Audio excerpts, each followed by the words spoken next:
Chalisgaon one विभागाने एक मोठी कारवाई केली, ज्यात चाळीसगाव बायपास पासून धुळे शहरापर्यंत पाठलाग करत शिकार केलेल्या 5 मृत हरणांसह एक इनोव्हा कार पकडली आहे।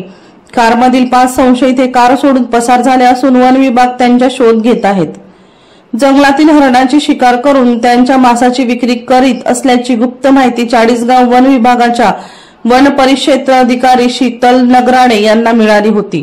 त्यानुसार नगराणेसह त्यांच्या सहकाऱ्यांनी पहाटेच्या सुमारास बिलाखेड गावाजवळ सापळा रचला। पथक दबा धरून संबंधित वाहनाची वाट पाहत असताना पहाटे 4 वाजेच्या सुमारास MH 41C 9691 या क्रमांकाची Innova car Chalisgaon Dhule bypass रस्त्यावरून छत्रपती संभाजीनगर कडून धुळेकडे जाताना भरधाव वेगाने जात असताना दिसली। त्यानुसार कर्मचाऱ्यांनी इनोव्हाला हात देऊन ती थांबवण्याचा इशारा केला, मात्र इनोव्हा कार धुळेच्या दिशेने भरधाव वेगाने पसार झाली।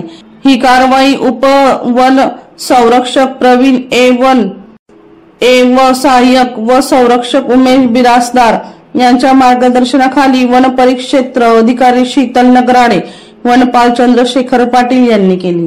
पोलीस राऊंड न्यूजचे मुख्य संपादक शेखर सोनवणे यांचा रिपोर्ट, नाशिक।